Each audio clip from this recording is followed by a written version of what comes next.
est un jeune Camerounais, Ivoirien, Congolais, Burkinabé, Sénégalais, Gabonais, Togolais, Guinéen et j'en passe. Tu voudrais étudier en Italie en 2024 ou en 2024 ou en 2025, ou bien tu voudrais étudier à l'étranger et tu ne sais pas encore exactement quelle destination prendre. Aujourd'hui, je vais te parler du visa étudiant pour l'Italie et je vais partager avec toi 3 secrets qui, selon moi, peuvent te faire obtenir ton visa étudiant pour l'Italie en 2024. Si tu me découvres par le travers de cette vidéo, alors moi, je suis ravi de t'accueillir ici sur Parlons Voyage et tu n'es pas encore abonné, n'hésite surtout pas à t'abonner, ça ne te coûte absolument rien du tout. Et voilà, n'hésite surtout pas à nous dire également aussi en commentaire ce que tu penses des 3 secrets que nous avons partagés. Et n'hésite surtout pas aussi à nous dire en commentaire, à nous laisser en commentaire si tu penses qu'il y a un autre point qui selon toi est tout aussi important que ce que j'aurais abordé ou peut-être encore beaucoup plus important. Et nous serons ravis d'échanger avec toi. Si tu as d'autres questions relatives à la procédure des visas étudiants pour l'Italie, n'hésite surtout pas également aussi à les laisser en commentaire.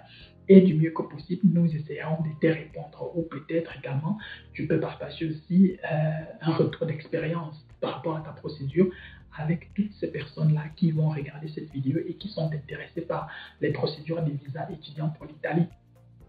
Si tu cherches un accompagnement, si tu as besoin d'un accompagnement dans le cadre de ta procédure de voyage, visa étudiant, peu importe le pays européen, tu peux nous contacter et nous allons mettre à ta disposition notre savoir-faire et notre expertise. Ici sur Parlons Voyage, nous avons déjà publié des vidéos sur des procédures des visas étudiants dans près de 10 pays déjà, Allemagne, Belgique, Luxembourg, Italie, France, Russie, Angleterre, Chypre, Roumanie, donc ça fait déjà quand même 9, c'est pas rien. Peut-être j'ai oublié Belgique, peut-être j'ai oublié un, bien j'ai sauté un. Donc, et au cours des mois à venir, nous sommes déjà en train de préparer d'autres vidéos sur la Finlande, la Norvège, les Pays-Bas, la Suède, l'Espagne, le Portugal. Nous allons vous donner le maximum d'informations possibles sur le maximum de destinations possibles pour que vous sachiez exactement ce qui vous attend, ce qui est possible à gauche ou à droite. Donc, regardez cette vidéo et tu vas donc découvrir ces 3 secrets inédits qui vont te faire obtenir ton visa étudiant pour l'Italie en 2024.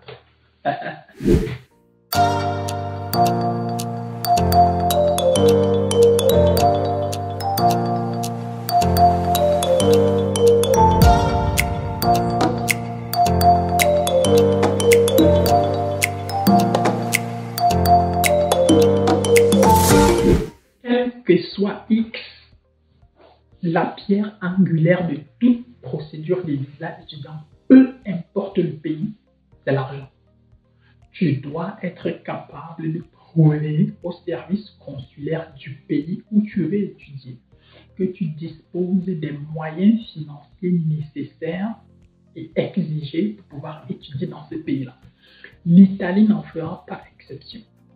Pour pouvoir étudier en Italie, tu devras prouver que tu disposes d'environ 450 € par mois pendant 12 mois. Donc, ce qui fera quoi? Tu prends 450 € fois 12. 450 €, si nous prenons 450 € fois 10, nous sommes à 4500 €. Si on fait encore fois 2, ça fait 900. Donc, nous sommes à environ 5400 € que tu devras prouver que tu as à ta disposition. 5000 €, nous sommes à environ 3,2 millions de francs CFA. Donc 5400 €, nous sommes à environ 3,5 millions. Donc 3 500 000 francs CFA environ que tu dois prouver que tu as à ta disposition pour pouvoir demander un visa étudiant pour l'Italie. Maintenant, donc voilà, donc le strict minimum, ce sera 3,5 millions d'euros, du moins 3,5 millions de francs CFA, mais tu peux également aussi prouver que tu disposes de, je ne sais pas, 4 millions. Donc, si tu as peut-être 4 millions, 5 millions et que tu voudrais mettre tout cet argent-là dans un compte bloqué, pourquoi pas dans le cadre de ta procédure. N'oublie pas, plus tu vas prouver, du moins plus tu auras de l'argent, plus tu donneras justement aussi une bonne impression, plus tu feras une bonne impression auprès des autorités consulaires de ce côté-là. Et donc, beaucoup plus facilement, ils pourront être enclins à te signer le document dont tu as besoin pour pouvoir voyager et aller étudier en Italie. Si tu n'as pas d'argent, ce sera extrêmement compliqué. Bon, c'est vrai quand même qu'il est également toujours possible, c'est-à-dire si tu n'as pas d'argent, de pouvoir voyager grâce à une prise en charge Mais de plus en plus également aussi, bon, moi je dis toujours au niveau des prises en charge, il faut de plus en plus être regardant, il faut de plus en plus être assez attentif parce que voilà, chez certaines personnes, tu vas par exemple arriver, on te dire que tu as fait ma demande de visa étudiant avec une prise en charge, ça a été validé sans problème. Tu vas arriver chez d'autres personnes où on va par exemple te demander quel est le lien de parenté entre la personne qui t'a signé la prise en charge et toi. Donc, tu vois que par exemple là, ça peut être problématique. Tout simplement pourquoi? Parce que tu ne pourras pas prouver, par exemple, si la personne qui t'a signé la prise en charge n'est pas ta famille, tu ne pourras pas prouver que tu es parenté avec cette personne-là. Alors qu'il y a des personnes qui vont toujours demander le même visa avec la même prise en charge et on ne va pas leur demander cela. Donc, il y a ce facteur chance-là qui peut également aussi entrer en jeu. C'est pour ça que moi, je dis toujours que si tu as la possibilité de trouver les 3,5 millions et de les déposer dans un compte bloqué pour pouvoir gérer ta procédure de visa étudiant pour l'Italie, c'est la meilleure des choses que je puisse te recommander. Tu peux même encore être ravi qu'en Italie, ce ne soit que 3,5 millions de francs CFA. Pourquoi? Parce que pour la France, nous sommes environ 5,2 millions. Pour l'Allemagne, nous sommes environ 8 millions. Pour le Luxembourg, nous sommes environ 13 millions. Pour l'Angleterre, nous sommes à environ 10 millions ou 11 millions. Donc, tu vois que pour l'Italie encore, ça passe. Je dis bien pour l'Italie encore, ça passe. Pourquoi? Parce que voilà, si c'est le Luxembourg, par exemple, il faudra multiplier ces 3,5 millions pratiquement par 4 pour pouvoir obtenir le montant dont on a besoin de ce côté-là. Si c'est l'Allemagne, il faudra le multiplier minimum par 3. Donc, environ par 3. Donc, sinon, ça va marcher. Parce que même si tu le multiplies par 2, 3,5 par 2, on est à 7 millions, tu n'as toujours pas atteint les 8 millions qu'on va t'exiger de ce côté. Donc, les 11 200 euros qu'on va t'exiger de ce côté. Donc, tu vois avec moi qu'il faut absolument que tu aies de l'argent. Si tu n'as pas d'argent, on ne va pas bouger le visa. Tu ne vas pas pouvoir prouver que tu disposes des moyens financiers nécessaires pour subvenir à ta subsistance pendant tes séjours en Italie. Du moins, pendant tes études en Italie. À bon entendeur, salut. Deuxième élément, selon moi, c'est le certificat de langue. Pour étudier en Italie, tu auras deux possibilités. Soit tu étudies en italien, soit tu étudies en anglais. Et dans les deux cas, on va t'exiger un certificat de langue parce que l'italien ou l'anglais ne sont pas dans la plupart des cas ta langue maternelle. Pour ceux qui viennent d'un pays comme le Cameroun et qui ont eu la possibilité, par exemple, d'étudier en anglais, il y a des universités qui vont vous exiger un certificat de langue. Il y a d'autres universités qui vont vous dire non si vous avez étudié, vous prouvez que vous avez par exemple fait tout un cycle de licence en anglais, alors on ne va pas vous exiger un certificat de langue. Mais moi, je dis toujours, dans le meilleur des cas, essayez de remplir le maximum de conditions possibles. Donc, même si vous avez étudié en anglais, je vous recommanderais toujours de faire des cours d'anglais et d'aller composer. Si vous estimez que vous n'avez pas besoin de faire des cours d'anglais, d'aller composer votre B2, votre TOEFL, votre Cambridge, votre IELTS, ou je ne sais pas trop. Et donc, grâce à ça, vous pourrez donc facilement obtenir, une moyenne qui vous permettra donc de justifier votre niveau de langue. Mais maintenant, pour pouvoir étudier à l'étranger, dans la plupart des programmes, vont généralement exiger un niveau de langue équivalent plus ou moins au B2. Donc, le B2 sera généralement parfois le minimum exigé. Et il y aura des programmes beaucoup plus exigeants encore qui vont vous parler carrément du C1. Là, que ce soit l'anglais ou que ce soit l'italien. Et dans la plupart des cas, pour ce qui est de l'italien, par exemple, pour ce qui est des programmes en italien, vous devrez prouver avant même de quitter votre pays que vous parlez déjà italien jusqu'à un certain niveau.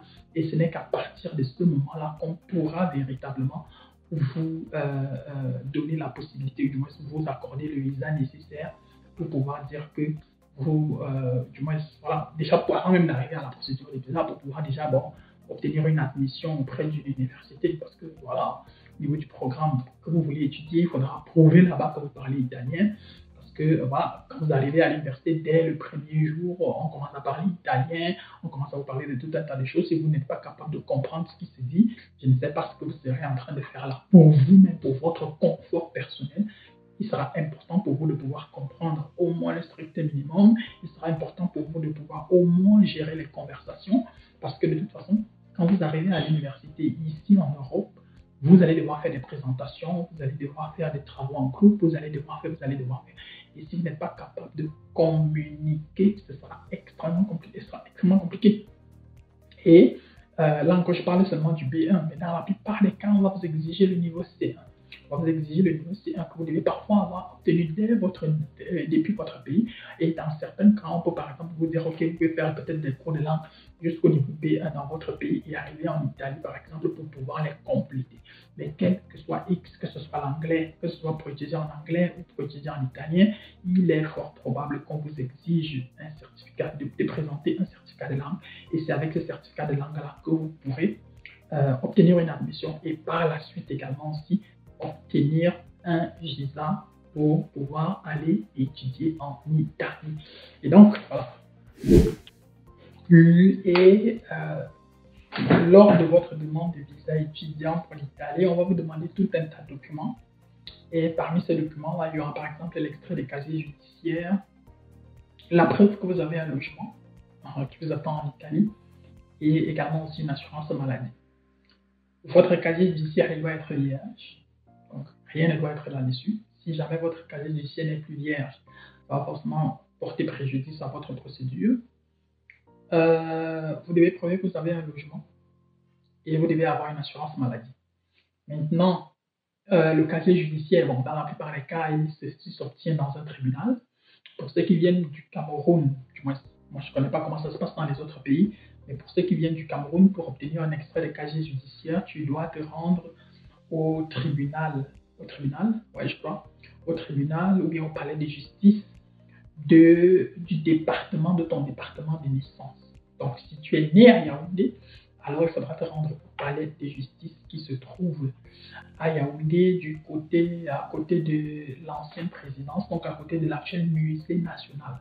Donc, à côté de l'ancien musée, du musée national, tu te rends de ce côté-là pour pouvoir obtenir ton extrait de casier judiciaire. Si tu es né à Douala, tu te rends du côté du palais de justice de Bonanjo. Je crois que c'est de ce côté-là que ça se trouve. Maintenant, pour les autres départements, pour les autres départements, je ne connais pas. Je ne connais pas exactement où est-ce que ça se trouve, mais il faut juste savoir où est-ce que vous êtes né, où est-ce que vous êtes né. C'est une information que vous savez forcément. Et à partir de là, vous saurez exactement où est-ce que vous pouvez obtenir votre casier judiciaire.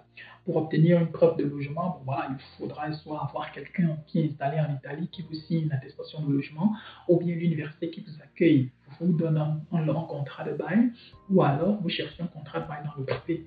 Maintenant, il est également aussi par exemple possible d'obtenir un logement via des plateformes comme Airbnb, Booking.com, je ne sais pas trop. Donc, si vous ne savez pas exactement comment s'y prendre, comment vous y prendre, ou alors si vous ne pouvez pas effectuer le paiement en ligne, vous pouvez par exemple contacter une agence comme la nôtre et on peut par exemple vous accompagner dans ce sens-là pour vous aider à avoir un logement, pour vous aider également peut-être même aussi à avoir une assurance maladie dans le cadre de votre procédure des visas étudiants pour l'Italie. Donc, mais au-delà de ces 3 documents, il vous faudra avoir un dossier complet. Lorsque vous passez à l'ambassade, votre dossier doit être complet, le plus complet possible. Ne pas oublier certains documents, avoir tous les documents possibles, vos diplômes, vos documents personnels, etc. De telle sorte que voilà, il ne faut pas qu'on vous refuse le visa parce qu'il manquait 1 ou 2 documents, ça et là, alors que ce sont des choses que vous auriez pu corriger dès le départ. Donc, je vous invite vivement à être le plus attentif possible à ces niveaux parce que si vous oubliez un document, ça peut jouer en votre défaveur. Et voilà, donc j'espère que tu as regardé la vidéo jusqu'à la fin, j'espère que tu as idée, j'espère que toi qui veux étudier en Italie, tu as plus ou moins retenu 3 erreurs que tu ne vas pas commettre, certaines erreurs que tu ne vas pas commettre dans le cadre de ta procédure. Si tel est le cas, alors tu m'envoies ravi.